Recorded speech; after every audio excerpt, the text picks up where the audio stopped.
Hi guys, welcome back to my YouTube channel that is Swapna's tutorial. So ನೀವೇ ನನ್ನ ಚಾನಲ್ಗೆ subscribe ಆಗಿಲ್ಲ ಅಂದರೆ ಪ್ಲೀಸ್ ಸಬ್ಸ್ಕ್ರೈಬ್ ಆಗಿ, ವಿಡಿಯೋಸ್ನ ಲೈಕ್ ಮಾಡಿ, ಶೇರ್ ಮಾಡಿ, ಹಾಗೆ ಕಮೆಂಟ್ ಮಾಡಿ. ಸೊ ಇವತ್ತು ನಾನು ಮಾಡ್ತಿರೋ ಸಬ್ಜೆಕ್ಟ್ ಯಾವುದು ಅಂದರೆ ಸೆಕೆಂಡ್ ಸೆಮ್ BComನ HRM ಅನ್ನೋ ಒಂದು ಸಬ್ಜೆಕ್ಟ್ನ ಎಕ್ಸ್ಪ್ಲೈನ್ ಮಾಡ್ತಿದ್ದೀನಿ. ಸೊ ಇದರಲ್ಲಿ ಚಾಪ್ಟರ್ 5 ಬಂದುಬಿಟ್ಟು ಮೇಂಟೆನೆನ್ಸ್ ಫಂಕ್ಷನ್ ಆಫ್ HR ಅಂತ ಹೇಳಿ. ಸೊ ಈ ಒಂದು ಚಾಪ್ಟರ್ ರಿಲೇಟೆಡ್ ನಾನು ಆಲ್ರೆಡಿ ತುಂಬ ಟಾಪಿಕ್ಸ್ಗಳನ್ನ ಎಕ್ಸ್ಪ್ಲೈನ್ ಮಾಡಿದ್ದೀನಿ. ಹಾಗೆ ಈ ಒಂದು ಸಬ್ಜೆಕ್ಟಲ್ಲಿ ತುಂಬ ಚಾಪ್ಟರ್ಸ್ನ ಕವರ್ ಅಪ್ ಮಾಡಿದ್ದೀನಿ. ಸೊ ಯಾರ್ಯಾರೆಲ್ಲ ಆ ವೀಡಿಯೋಸ್ನ ನೋಡಿಲ್ವೋ ಒಂದ್ಸತಿ ಪ್ಲೇ ಲಿಸ್ಟಲ್ಲಿ ವೀಡಿಯೋಸ್ ಇರುತ್ತೆ, ಆ ವೀಡಿಯೋಸ್ನ ನೋಡ್ಕೊಂಡು ಬಂದು ಈ ಒಂದು ವೀಡಿಯೋನ ನೋಡಿ. ಬಿಕಾಸ್ ನಿಮಗೆ ಕಂಟಿನ್ಯೂಷನ್ ಅನ್ನೋದು ಪ್ರಾಪರಾಗಿ ಸಿಗುತ್ತೆ ಅನ್ನೋ ಒಂದು ರೀಸನಿಂದ. ಸೊ ಈ ಒಂದು ವಿಡಿಯೋದಲ್ಲಿ ನಾನು employee health and well being ಬಗ್ಗೆ ಕಂಪ್ಲೀಟಾಗಿ ಇಲ್ಲಿ ನೋಡ್ತಾ ಹೋಗೋಣ. ಏನೇನೆಲ್ಲ ಮೆಷರ್ಸ್ ಇದೆ, ಹಾಗೆ ಏನೇನೆಲ್ಲ ಸ್ಟ್ರಾಟಜೀಸ್ನ ಕಂಪನಿಯವರು ತೊಗೊಂಡಿರ್ತಾರೆ ಒಂದು ಎಂಪ್ಲಾಯಿ ಹೆಲ್ತ್ನ ಅಥವಾ ಫಿಸಿಕಲಿ ಮೆಂಟಲಾಗಿ ಅವ್ರಿಗೆ ಪ್ರಾಪರಾಗಿ ಹೆಲ್ತ್ ಫೆಸಿಲಿಟೀಸನ್ನು ಪ್ರೊವೈಡ್ ಮಾಡೋದ್ರ ಕಡೆ ಒಂದು ಆರ್ಗನೈಸೇಷನು ಎಷ್ಟು ಜವಾಬ್ದಾರಿ ಅನ್ನೋದನ್ನ ತೊಗೊಂಡಿದೆ ಅಂತ ಹೇಳಿ ಇಲ್ಲಿ ನಾವು ನೋಡ್ತಾ ಹೋಗೋಣ. ಓಕೆನಾ. ಎಂಪ್ಲಾಯಿ ಹೆಲ್ತ್ ವೆಲ್ ಬೀಯಿಂಗ್ ಅಂದರೆ ಏನು ಅಂದರೆ it means maintaining the physical, mental, emotional, social health of the employees ಅಂದರೆ ಏನು, ಇವಾಗ ಎಂಪ್ಲಾಯಿ ಹೆಲ್ತ್ ವೆಲ್ ಬೀಯಿಂಗ್ ಅಂತ ಹೇಳಿ ಇಲ್ಲ ಹೆಡ್ಡಿಂಗಲ್ಲೇ ಇದೆ. ಓಕೆನಾ. ಸೊ ಇದೇನು ಅಂದರೆ ಒಂದು ಎಂಪ್ಲಾಯೀಸ್ನ, ಒಬ್ಬ ಎಂಪ್ಲಾಯ್ ಇರ್ತಾನೆ ಅಂತ ಅಂದ್ಕೊಳ್ಳಿ ಆರ್ಗನೈಸೇಷನಲ್ಲಿ.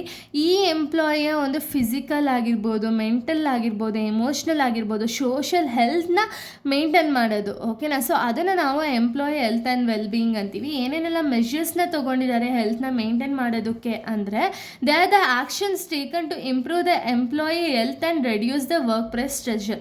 ಅಂದರೆ ಏನು, ಸೊ ಇಲ್ಲೇನಾಗುತ್ತೆ ಅಂದರೆ ಈ ಒಂದು ಆ್ಯಕ್ಷನ್ಸ್, ಓಕೆನಾ, ಆ್ಯಕ್ಷನ್ಸ್ ಅಥವಾ ಏನೇನೆಲ್ಲ ಮೆಷರ್ಸ್ನ ತೊಗೊಂಡಿದ್ದಾರೆ ಅಂದರೆ ಈಗ ಎಂಪ್ಲಾಯಿಗೆ ತುಂಬ ಜವಾಬ್ದಾರಿ ಇರುತ್ತೆ ಆರ್ಗನೈಸೇಷನ್ ಅಲ್ವಾ. ಸೊ ಇದರಿಂದ ಏನಾಗುತ್ತೆ, ಸ್ಟ್ರೆಸ್ ಅನ್ನೋದಾಗುತ್ತೆ. ಸೊ ಎಂಪ್ಲಾಯೀಸ್ಗೆ ಈ ಸ್ಟ್ರೆಸ್ ಅನ್ನೋದನ್ನ ರೆಡ್ಯೂಸ್ ಮಾಡೋದಕ್ಕೆ ಎಂಪ್ಲಾಯೀಸ್ಗೆ ಸ್ವಲ್ಪ ಮೆಷರ್ಸ್ ಅನ್ನೋದನ್ನ ಆರ್ಗನೈಸೇಷನ್ ಅನ್ನೋದು ತೊಗೊಂಡಿರ್ತಾರೆ. ಓಕೆನಾ. ಯಾವ್ಯಾವೆಲ್ಲ ಮೆಷರ್ಸು ಅಂದರೆ ಹೆಲ್ತ್ ಚೆಕಪ್ ಅಂದರೆ ಏನು, ರೆಗ್ಯುಲರ್ ಆಗಿ ಹೆಲ್ತ್ ಅನ್ನೋದನ್ನ ಚೆಕ್ ಮಾಡೋದು, ವೆದರ್ ಅವ್ರಿಗೆ BP ಇದೆಯಾ ಅಥವಾ ಶುಗರ್ ಇದೆಯಾ ಅಥವಾ ಅವ್ರು ನಾರ್ಮಲಾಗಿ ಅಂತ ಹೇಳಿ ರೆಗ್ಯುಲರ್ ಹೆಲ್ತ್ ಚೆಕಪ್ ಪ್ರೋಗ್ರಾಮ್ಸ್ ಅನ್ನೋದನ್ನ ಕಂಡಕ್ಟ್ ಮಾಡ್ತಾರೆ. ಸ್ಟ್ರೆಸ್ ಮ್ಯಾನೇಜ್ಮೆಂಟ್ ಪ್ರೋಗ್ರಾಮ್ ಅಂದರೆ ಏನು, ಸೊ ಇವಾಗ ಕಂಪ್ಲೀಟಾಗಿ ಇವಾಗ ಒಬ್ಬ ವ್ಯಕ್ತಿ 7 days ಕೂಡ ವರ್ಕ್ ಮಾಡ್ದ ಅಂದರೆ ಇವನಿಗೆ ತುಂಬ ಸ್ಟ್ರೆಸ್ ಅನ್ನೋದು ತುಂಬ ಆಗುತ್ತೆ. ಸೊ ಅದಕ್ಕೆ ಅವ್ರು ಏನು ಮಾಡ್ತಾರೆ, ಎಕ್ಸಾಂಪಲ್ ಇವಾಗ 5 days ವರ್ಕ್ ಮಾಡಿಬಿಟ್ಟು ಇನ್ನು 2 days ಅವ್ರು ಲೀವ್ಸ್ ಅನ್ನೋದನ್ನ ಕೊಡ್ತಾರೆ. ಹಾಗೆಯೇ ಈ ಒಂದು 2 daysಲ್ಲಿ ಒಂದು ಸ್ಟ್ರೆಸ್ ಮ್ಯಾನೇಜ್ಮೆಂಟ್ ಪ್ರೋಗ್ರಾಮ್ಸ್ ಅನ್ನೋದನ್ನ ಕಂಡಕ್ಟ್ ಮಾಡೋದು ಅಥವಾ ಅವ್ರಿಗೆ ಒಂದು ಗೇಮ್ಸ್ ಅನ್ನೋದನ್ನ ಆಟಾಡಿಸೋದು. ಸೊ ಇದರಿಂದ ಏನಾಗುತ್ತೆ ಅಂದರೆ ಅವ್ರಿಗಿದ್ದಂತಹ ಒಂದು ವರ್ಕ್ ಪ್ಲೇಸ್ ಸ್ಟ್ರೆಸ್ ಏನಿರುತ್ತಲ್ಲ ಅದು ರೆಡ್ಯೂಸ್ ಆಗ್ತಾ ಹೋಗುತ್ತೆ. ನೆಕ್ಸ್ಟ್ ಸೇಫ್ ವರ್ಕಿಂಗ್ ಕಂಡೀಷನ್ಸ್ ಅಂದರೆ ಏನು, ಸೇಫಾಗಿ ವರ್ಕ್ ಮಾಡೋದಕ್ಕೆ ಸೇಫ್ಟಿ ಮೆಷರ್ಸ್ ಆಗಿರ್ಬೋದು ಅಥವಾ ಮೆಡಿಕಲ್ ಫೆಸಿಲಿಟೀಸ್ ಆಗಿರ್ಬೋದು. ಈ ರೀತಿ ಫೆಸಿಲಿಟೀಸ್ ಅನ್ನೋದನ್ನ ಕೊಡೋದ್ರಿಂದ ಏನಾಗುತ್ತೆ ಅಂದರೆ ಎಂಪ್ಲಾಯಿ ಹೆಲ್ತು ಕೂಡ ನಾರ್ಮಲ್ ಆಗಿರುತ್ತೆ. ಓಕೆನಾ. ನೆಕ್ಸ್ಟ್ ಮೆಂಟಲ್ ಹೆಲ್ತ್ ಸಪೋರ್ಟ್ ಅಂದರೆ ಏನು, ಇವಾಗ ಯಾರೋ ಒಬ್ಬರು ಬಂದುಬಿಟ್ಟು ಡಿಮೋಟಿವೇಶನ್ ಮಾಡೋದ್ರಿಂದ ಏನಾಗುತ್ತೆ ಅಂದರೆ ಎಂಪ್ಲಾಯಿಗೆ ಇರುವಂಥ ಒಂದು ವರ್ಕ್ ಮೇಲೆ ಇರುವಂಥ ಒಂದು ಕಾನ್ಸಂಟ್ರೇಷನು ಕೂಡ ಯಾರಾದರೂ ಬಂದು ನೀನು ಚೆನ್ನಾಗಿ ಮಾಡ್ತಿಲ್ಲ ವರ್ಕು ಹಾಗೆ ಹೀಗೆ ಅನ್ನೋದ್ರಿಂದ ಏನಾಗುತ್ತೆ ಅಂದರೆ ಅವ್ರಿಗೆ ಮೆಂಟಲಿ ಪ್ರೆಷರ್ ಆಗಿ ಅವ್ರಿಗೆ ಪ್ರಾಪರಾಗಿ ವರ್ಕ್ ಮಾಡೋದಕ್ಕೆ ಆಗಲ್ಲ. ಸೊ ಅದಕ್ಕೆ ಒಂದು ಮೆಂಟಲ್ ಹೆಲ್ತ್ ಸಪೋರ್ಟ್ ಅನ್ನೋದು ಕೂಡ ಆರ್ಗನೈಸೇಷನ್ ಅನ್ನೋದು ಪ್ರೊವೈಡ್ ಮಾಡಬೇಕಂದ್ರೆ ಏನು, ಅದನ್ನ ಮೋಟಿವೇಟ್ ಮಾಡೋದ್ರಿಂದ ಏನಾಗುತ್ತೆ ಅಂದರೆ ಅವ್ರು ಪ್ರಾಪರಾಗಿ ವರ್ಕ್ ಮಾಡೋದ್ರ ಕಡೆ ಮುಂದುವರಿತಾರೆ ಅಲ್ವಾ. ನೆಕ್ಸ್ಟ್ ಫಿಟ್ನೆಸ್ ಪ್ರೋಗ್ರಾಮ್ಸ್ ಅನ್ನೋದನ್ನ ಮಾಡೋದು. ಎಕ್ಸಾಂಪಲ್ ಏನು ಅಂದರೆ ಇವಾಗ ಜಿಮ್ ಅನ್ನೋದನ್ನ ಅಲ್ಲಿ ಒಂದು ಆರ್ಗನೈಸೇಷನಲ್ಲಿ ಜಿಮ್ ಏರಿಯಾ ಅನ್ನೋದಿರೋದು ಅಥವಾ ಒಂದು ಫಿಟ್ನೆಸ್ಗೋಸ್ಕರ ಒಂದು ಏನಾದರೂ ಒಂದು ಆ್ಯಕ್ಟಿವಿಟೀಸ್ ಅನ್ನೋದನ್ನ ಮಾಡಿಸೋದ್ರಿಂದ ಏನಾಗುತ್ತೆ ಅಂದರೆ ಎಂಪ್ಲಾಯಿ ಹೆಲ್ತ್ ಅನ್ನೋದು ಪ್ರಾಪರ್ ಆಗಿರುತ್ತೆ.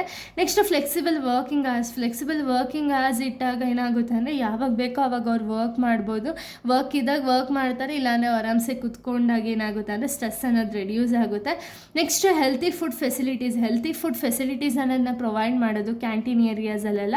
ಸೊ ಇದನ್ನೆಲ್ಲನೂ ಒಂದು ಮೆಷರ್ಸ್ನ ತೊಗೊಂಡಿರ್ತಾರೆ. ಓಕೆನಾ. ಎಂಪ್ಲಾಯಿ ಹೆಲ್ತ್ ಅನ್ನೋದನ್ನ ಪ್ರಾಪರಾಗಿ ಇಡಬೇಕು ಅನ್ನೋ ಒಂದು ರೀಸನ್ಗೆ ಇಷ್ಟೆಲ್ಲ ಮೆಷರ್ಸ್ ಅನ್ನೋದನ್ನ ತೊಗೊಳ್ತಾರೆ. ಏನೇನೆಲ್ಲ ಸ್ಟ್ರಾಟಜೀಸ್ನ ಯೂಸ್ ಮಾಡ್ತಾರೆ ಅಂದರೆ ಪ್ರಮೋಟ್ ಹೆಲ್ತಿ ಲೈಫ್ ಸ್ಟೈಲ್ ಅಂದರೆ ಏನು, ಇಲ್ಲಿ ಆರ್ಗನೈಸೇಷನಲ್ಲಿ ಏನು ಮಾಡ್ತಾರೆ ಅಂದರೆ ಹೆಲ್ತಿ ಲೈಫ್ ಸ್ಟೈಲ್ನ ಪ್ರಮೋಟ್ ಮಾಡ್ತಾರೆ.